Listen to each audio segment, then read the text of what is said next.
तीन खास मेहमान मेरे साथ हैं, आइए उनसे आपका परिचय कराता हूं। मेजर जनरल अनुज माथुर हमारे साथ जुड़ चुके हैं as defence expert. Air commodore Ashwinder Singh बैल हमारे साथ जुड़ चुके हैं as defence expert. Professor Rajan Kumar विदेश मामलों के जानकार हमारे साथ जुड़ चुके हैं, अक्सर आप उनको टीवी 9 पर देखते हैं। आप तीनों का बहुत स्वागत है। आपसे मैं बात करूं उससे पहले कुछ खबरें अपने दर्शकों के सामने रख देता हूं। दक्षिण लेबनान से खबर है, जहां पर इजरायल ने भयंकर हमला किया है।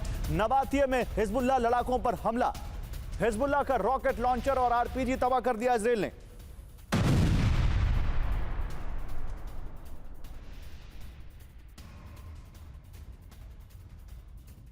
नबातिया में आईडीएफ की टारगेटेड एयर स्ट्राइक, विस्फोट में हिजबुल्लाह का लॉन्च पैड तबाह। आईडीएफ की एगोज यूनिट का विध्वंसक एक्शन।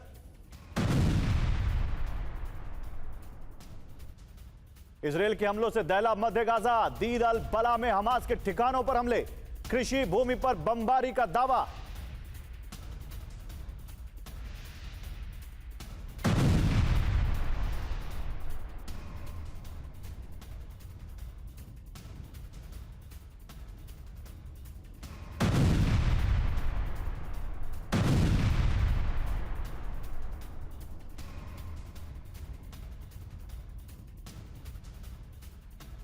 एक और बड़ी खबर आपको दिखाते हैं। देखिए आईडीएफ एगोज यूनिट का विध्वंसक एक्शन हम आपको दिखा रहे हैं। आप देखिए कैसे यहां पर नबातिये में आईडीएफ की टारगेटेड स्ट्राइक हुई है। टारगेटेड स्ट्राइक मतलब जहां पर अटैक करना है उसी बिल्डिंग को बिल्कुल टारगेट करके पिन पॉइंट अटैक। हिजबुल्लाह का लॉन्च पैड तबाह किया इजरायल ने। यहां पर आईडीएफ की एगोज यूनिट का विध्वंसक एक्शन है। आईडीएफ क्या है? इजरायल की डिफेंस फोर्सेस, इजरायल की सेना, उसकी एगोज यूनिट का यह एक्शन है। तीन तस्वीरें आपके सामने। दक्षिण लेबनान में नबातिये में हिजबुल्लाह लड़ा के टारगेट किया आईडीएफ ने। इजरायल के हमलों से दहल गया मध्य गाजा और हिजबुल्लाह का लॉन्च पैड तबाह। तो दो लेबनान से खबरें हैं, एक गाजा से खबरें हैं, लेकिन तीनों जगह विध्वंस है, इजरायल का हमला है और ईरान के सहयोगियों पर अटैक है। इसी बीच एक और बड़ी खबर यूक्रेन के खार्किव से, जहां पर विध्वंसक अटैक हुआ है। रूस ने गिरान ड्रोन से यूक्रेन के खार्किव में हमला किया है। इज्यूम इलाके में बहुमंजिला इमारत तबाह हो गई। देखिए यह है गिरान ड्रोन, विध्वंसक ड्रोन, सुसाइड ड्रोन आते ही टारगेट को हिट करता है और फिर पूरी बिल्डिंग ताश के पत्तों की तरह ढह जाती है।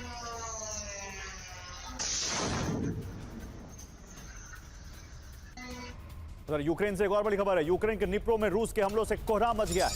रूस की सेना ने ग्रैड MLRS से फायरिंग की है। यूक्रेनी सेना के ठिकानों को तबाह किया है। रूस के रक्षा मंत्रालय ने यह वीडियो जारी किया है।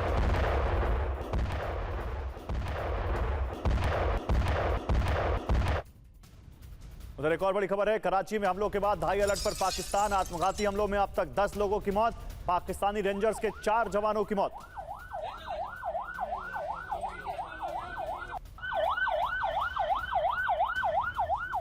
और टीटीपी के जमात अल अहरार गुट ने इन हमलों की जिम्मेदारी ली है। कराची में सिंध रेंजर्स हेडक्वार्टर पर आत्मघाती हमला हुआ है। सिंध रेंजर्स पैरामिलिट्री फोर्स हैं और ये बहुत बड़ा हमला है वहां की पैरामिलिट्री फोर्सेस पर। पूरे कराची में दहशत और अफरा तफरी का माहौल है। हमलावरों की तलाश में सर्च ऑपरेशन जारी है।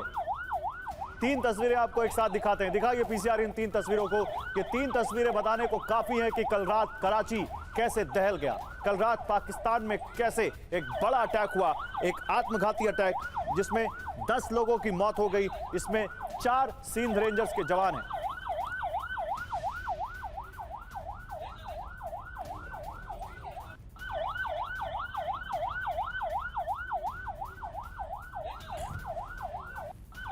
जनरल माथुर, मैं आपके पास आऊंगा पहले। जनरल माथुर, वैसे तो पाकिस्तान में कहते हैं ना कि जब बोया बीज बबूल का तो आम कहां से होए।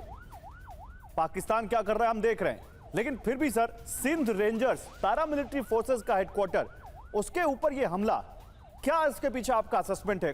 टीटीपी इस तरह के हमलों को करते हुए उनके घर में बिल्कुल अंदर तक घुस गए, यह सिक्योरिटी हालत है पाकिस्तान की।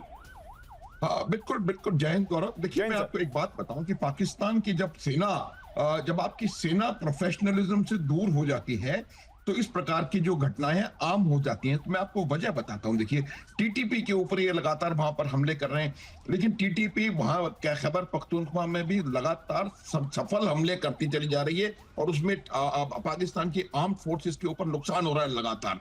और ये इस प्रकार से अंदर जाकर के कराची में जाकर के सिंध रेंजर्स के हेडक्वार्टर्स पे हमला करना इस बात को दिखाता है कि कहीं ना कहीं सिक्योरिटी में बहुत बड़ी मुझे लगता है चूक है। और चूक की वजह यही है कि आप किसी भी प्रकार से इस किस्म की इंटेलिजेंस को पा नहीं पा रहे हैं।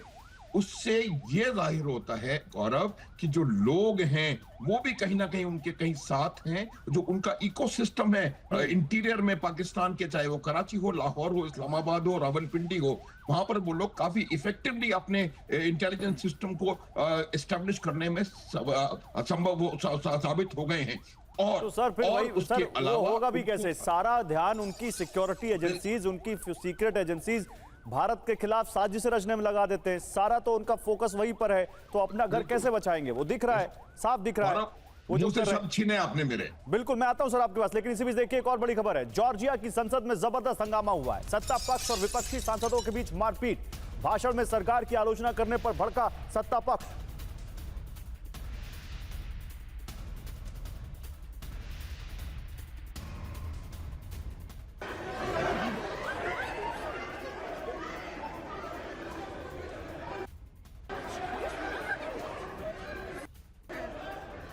तो ये जॉर्जिया की संसद की तस्वीरें हैं। पक्ष विपक्ष में कैसे हंगामा हुआ है, लात घूसे चले हैं, एक दूसरे को पकड़ के पीटा है वहां पर सांसदों ने।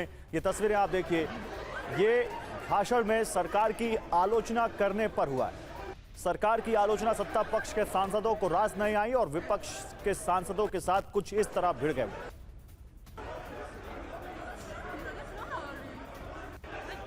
तो जैसा कि मैंने आपको बताया था 4 बजे की 4 बड़ी खबरें, देखिए फिर से जंग शुरू हो गई है। क्या ऐसा है? क्या ईरान फिर से विध्वंस करने जा रहा है? यहां पर क्यों? आइए 4 खबरें एक बार फिर से बताता हूं। इन चारों खबरों को ध्यान से देखिएगा ताकि आज आप समझ सकें फुल एंड फाइनल में हम आपके लिए क्या स्पेशल लेकर आए। सीज फायर पर संकट, खाड़ी देशों पर ईरान का हमला, ईरान में अमेरिकी एयर अटैक, ट्रंप की बड़ी चेतावनी। एक बार फिर ट्रंप ने उसी टोन में चेतावनी दी है जो लगातार सीज फायर से पहले या सीज फायर की बातचीत के दौरान वो दे रहे थे। क्या कहा है बताऊंगा आपको, लेकिन इसी बीच एक और बड़ी खबर, इराक में तख्ता पलट का अलर्ट। क्या इसका भी ईरान से कोई कनेक्शन है? क्योंकि इराक के बगदाद के ग्रीन जोन में भारी तैनाती कर दी गई है। बहुत हाई सिक्योरिटी इलाका है ग्रीन जोन। और इसके अलावा रूस पर बड़ा मिसाइल हमला हुआ है। ज़ेलेंस्की ने एक वार्निंग दी है, ये भी हम डिस्कस करेंगे। लेकिन बिग वॉल पर चलते हैं और कुछ बात करते हैं। यहां पर ईरान की खाड़ी देशों पर सबसे नया हमला, IRGC की चेतावनी। क्या चेतावनी है ये बात करेंगे आगे। ईरान के 10 सैन्य ठिकानों पर अमेरिकी अटैक हुए हैं। ट्रंप की वार्निंग, ये क्या है ये भी बताऊंगा आपको। इराक से लेबनान तक अलर्ट, नेतन्याहू के चेतावनी। तो वार्निंग, चेतावनी ये लौट आई है वापस। अभी ज्यादा दिन नहीं हुए सीज फायर हुए। हॉर्मुज में कमर्शियल जहाजों पर IRGC का बड़ा एक्शन। हॉर्मुज के दक्षिण छोर से जा रहे जहाजों पर फायरिंग की IRGC ने। ओमान तट के नजदीक आयवों के बनाए रूट पर फायरिंग की है। किसने की है? ईरान की सेना ने की है। गैर कानूनी रास्तों से जा रहे जहाजों को रोका है, यह भी कहा है IRGC ने। तो हॉर्मुज स्ट्रेट कहने को तो खुल रहा है, लेकिन IRGC किसी ना किसी तरह अपना कंट्रोल वहां पर बनाए हुए है। वरना जो चीज फ्री है वहां पर गैर कानूनी क्या। लेकिन ये कह रहे हैं कि ये जहाज गैर कानूनी तरीके से जा रहा था, इसलिए उसको हमने रोका। तो हॉर्मुज में नियम तोड़ा तो विनाशक हमला। शिपिंग कंपनियों को IRGC की बड़ी चेतावनी। IRGC की मंजूरी बिना हॉर्मुज से नहीं निकल सकते जहाज। हॉर्मुज का कंट्रोल सिर्फ ईरान के पास। हमलों के बीच IRGC ने बयान जारी किया है। तो स्ट्रेट ऑफ हॉर्मुज अभी भी फ्री नहीं है, उसका कंट्रोल अभी भी ईरान के पास है। यह कह रहा है IRGC, हमारी मंजूरी होगी तो तुम्हारा जहाज निकलेगा। शिपिंग कंपनियों को यह चेतावनी दी है IRGC ने।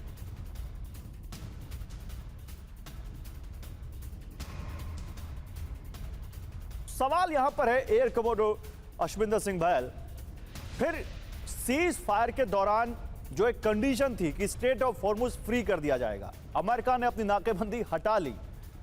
क्या है उसका असर? ईरान तो अभी भी कंट्रोल कर रहा है। और इस तरह से जिस तरह से अटैक हुए हैं अभी अरब में, जिस तरह से अमेरिका ने अटैक किए हैं, क्या सीज फायर इसी को कहते हैं सर? गौरव जी जय हिंद। जय हिंद। धन्यवाद बुलाने के लिए और साथ में सभी को पैनलिस्ट को जय हिंद। बहुत इंपॉर्टेंट चीज आपने बताई है, लेकिन मेरे हिसाब से में इस समय पे युद्ध जो है वर्चस्व का युद्ध है। युद्ध जो है स्ट्रेट्स ऑफ हॉर्मुज पे कंट्रोल का युद्ध है। युद्ध जो है इस समय स्ट्रेट ऑफ हॉर्मुज को टेस्ट लेते हुए जो इनकी एमओयू की बाउंड्रीज हैं उसको टेस्ट कर रहा है। यानी कि ईरान तो चाहता है कि मैं कंट्रोल रखूं स्ट्रेट्स ऑफ हॉर्मुज पे, उधर कहीं ना कहीं ट्रंप के ऊपर बहुत बड़ा प्रेशर है, नेतन्याहू का और साथ में सेनेटर लिंडसे ग्राहम का, और उसके अपने जो मागा के राइटिस्ट एलिमेंट्स हैं जो कह रहे हैं आपने सेल आउट कर दिया है ईरान को, उनके ऊपर बहुत बड़ा प्रेशर है। और ये सारे प्रेशर के अंदर इस समय ट्रंप फंस चुके हैं, क्योंकि अगर ट्रंप एक साइड पे जाते हैं, पीस डील का कंप्लीट जाते हैं और ईरान इधर कंट्रोल ले लेता है स्ट्रेट्स ऑफ हॉर्मुज का, तो कहीं ना कहीं सेल ऑफ देखा जाएगा। दूसरी तरफ अगर हम देखें कि अगर ट्रंप लड़ाई का और युद्ध पे जाना चाहते हैं तो इससे ऊपर कोई भी एक्सक्लेट नहीं करना चाहता, क्योंकि 2/3 लोग जो अमेरिका के हैं वो युद्ध नहीं चाहते हैं। तो चाहे ट्रंप युद्ध पे एस्केलेट करे या ना एस्केलेट करे और पीस पे भी जाए, रिपब्लिकन पार्टी की हार निश्चित है मिड टर्म इलेक्शंस के अंदर, क्योंकि वो सिचुएशन बन चुकी है और मागा भी स्प्लिट हो रहा है। आखिरी चीज मैं इस पे ये कहना चाहूंगा कि ईरान की हालत भी बहुत पतली है, वो भी युद्ध नहीं चाहता। 88% इन्फ्लेशन, फूड की प्राइसेस खाली 1 महीने में डबल हो गई है, लेकिन एक ही है जो स्पॉइलर जो कि चाहता है युद्ध, यानी कि इससे ऊपर युद्ध को एस्केलेशन, वो है नेतन्याहू। इसी वजह से आपने नेतन्याहू का जिक्र किया है। हमने अपनी 4 बजे की 4 बड़ी खबरों में कहा था कि अमेरिका और नेतन्याहू दोनों ने ईरान को तबाह करने की वार्निंग दी है। मैं इस पर अभी और डिटेलिंग करूंगा, लेकिन पहले आप दिखाते हैं आपको कि कैसे विध्वंसक हमलों से कांपा है उत्तरी इजराइल।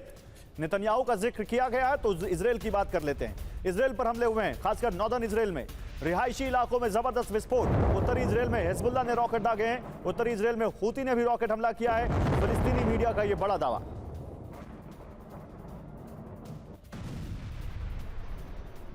उधर कुवैत में ईरान के प्रचंड हमलों से कोहराम मच गया। कुवैत में ईरान ने बैलिस्टिक मिसाइलें दागी हैं। पूरे कुवैत में गूंज रहे हैं अलर्ट सायरन। कुवैत आर्मी के जीएचक्यू ने हमलों की पुष्टि की है, तो पूरे कुवैत में सायरन गूंज रहे हैं। जीएचक्यू ने, वहां पर आर्मी जीएचक्यू ने हमलों की पुष्टि की है। ये हो क्या रहा है? कुवैत में हमले क्यों हो रहे हैं भाई? कुवैत में आखिर क्यों ईरान अटैक कर रहा है जब सीज फायर हो चुका है? कुवैत में ईरान ने बैलिस्टिक मिसाइलें दागी।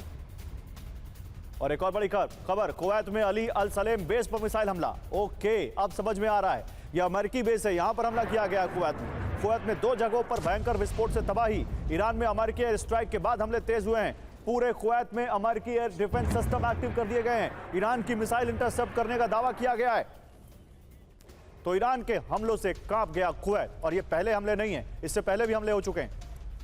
ईरान ने कुवैत पर सिरिक में जो अमेरिकी हमले हुए उसके बाद हमला किया। ईरान ने विध्वंसक एक्शन किया। पश्चिम एशिया के 8 अमेरिकी ठिकानों पर मिसाइल और ड्रोन स्ट्राइक की। कुवैत में अली अल सलेम बेस पर बैलिस्टिक मिसाइल हमला किया गया। कुवैत के सलमान पोर्ट पर ईरानी हमलों से कोहराम मच गया। पूरे कुवैत में गूंजे alert siren, air defence system active हो गए। कुवैत आर्मी के जीएचक्यू ने ईरान के हमलों की पुष्टि की है। ओपन सोर्स इंटेल से यह जानकारी आ रही है। प्रोफेसर राजन कुमार, क्या जो कह रहे हैं एयर कमोडोर बहल कि ये वर्चस्व की लड़ाई है और ये छोटा बुट्टा चलता रहेगा, ये आप भी इससे सहमत हैं, या आपको लगता है कि नहीं, जो टोन एक बार फिर से ट्रंप ने और नेतन्याहू ने दिखाई है, इट कैन एस्केलेट इससे ज्यादा? गौरव, बुलाने के लिए शुक्रिया। और जो बहल साहब, एयर कमोडोर साहब बता रहे थे वो बिल्कुल सही बता रहे थे, बहुत अच्छे से बता रहे थे कि किस ढंग से यह युद्ध जो है उसमें यह दोनों एस्केलेट नहीं करना चाहते हैं, यह सच है। लेकिन यह भी है कि दोनों इस संधि जो भी अभी उन पे एग्रीमेंट्स हुए हैं उसमें एक कमजोर पार्टी के रूप में नहीं दिखना चाहते हैं, क्योंकि उनको पता है कि ट्रंप कमजोरी का फायदा उठा, ईरान को पता है कि ट्रंप कमजोरी का फायदा उठाएंगे। और इस कारण से आपने देखा कि अगर कभी भी अब अमेरिका कहीं पे भी हमला करता है तो उसकी जवाबी कार्रवाई के रूप में ईरान एक ही काम करता है कि उसके जो अमेरिका के जो एलाइज हैं यहाँ पे कुवैत, बहरीन या फिर यूएई इत्यादि, उस पे सीधे हमले करता है और उसका असर अमेरिका पे पड़ता है। क्योंकि एक तो कि वहां पे नहीं सर सॉरी, बीच में रोक रहा हूं आपको। पिछले कुछ दिनों से यूएई पर कोई हमला नहीं हुआ है। एक खबर आई थी कि यूएई से कोई बात हुई है, फिर हमला नहीं हुआ है। अब कुवैत, बहरीन, जॉर्डन, यही हमले हो रहे हैं। जी बिल्कुल, यह संभव है कि कुछ बीच में आपस में एग्रीमेंट हुआ हो जिसके हाँ। कारण से यूएई को वहां पे शायद टारगेट नहीं किया जा रहा, लेकिन यह मान के चलें कि उनके अलाय के रूप में सबसे इंपॉर्टेंट जो अमेरिका का अलाय माना जाता है सऊदी अरब के अलावा, तो उसमें अब्राहम अकॉर्ड का वो पार्टनर भी है, वो बिल्कुल। यूएई है। तो ईरान उसको एक एनिमी के रूप में देखता है, इसमें कोई शक नहीं। यह जरूर है कि अंदरूनी समझौता हुआ जिसमें कि यूएई पे हमले नहीं हुआ, लेकिन अभी जो टारगेट है यूएई में इसलिए भी नहीं है कि बेसिस को टारगेट करे, जो मिलिट्री बेसिस हैं उसके, खासकर जो बहरीन में आपने देखा पहले भी किया था, कुवैत में किया, तो वहां पे अमेरिकन बेसिस जो सबसे इजी टारगेट होंगे उसको टारगेट किया जा रहा है। इस कारण से आपने देखा कि कुवैत और बहरीन पे भी काफी हमले किए हैं ईरान ने। नहीं, आप बिल्कुल सही कह रहे हैं। यूएई, सऊदी अरब जो सबसे बड़े अमेरिकी पार्टनर हैं, कतर को देखिए, जब ये वॉर शुरू हुई थी तो कतर में, अल राफा में, यूएई में, दुबई एयरपोर्ट पर, अबू धाबी में कितने अटैक हुए थे। यहां तक बात हुई थी कि अभी बुर्ज खलीफा को निशाना बनाएगा ईरान। लेकिन ईरान भी धंधा करता है, ईरान भी कहीं ना कहीं समझौते करता है। बस ईरान से धंधा करने वाला, समझौते करने वाला चाहिए। ट्रंप खुद को इतना बड़ा बिजनेसमैन कहते हैं, लेकिन शायद वो नहीं कर पा रहे हैं ईरान से। वरना देखिए कतर पर और यूएई पे कहां हमले हो रहे हैं, बहरीन में हो रहे हैं, कुवैत में हो रहे हैं। शायद ये नहीं कर पाए उस तरह से जो यूएई ने, कतर ने किया। जो रिपोर्ट्स आई थी, मैं रिपोर्ट्स को कोट कर रहा हूं, कोट अनकोट, जो रिपोर्ट्स आई थी उनके मुताबिक। लेकिन इसी बीच बड़ी खबर है, बहरीन में अमेरिकी बेसों पर ईरान की एयर स्ट्राइक। बहरीन में लगातार दूसरे दिन IRGC का कहर, बहरीन में हो रहे हैं अटैक। अमेरिका के शेख ईसा एयरबेस को टारगेट किया गया है। मिसाइल ड्रोन स्ट्राइक से एयरबेस को भारी नुकसान पहुंचाया गया है। धमाकों के बीच पूरे बहरीन में सायरन बजे। और बहरीन इसलिए इंपॉर्टेंट है क्योंकि अमेरिका का 5th नेवल फ्लीट वहां पर है, बहुत बड़ा बेड़ा वहां पर, बहुत बड़ा बेस है उनका, और उसको लगातार अटैक कर रहा है। From the day 1 Iran attack कर रहा है।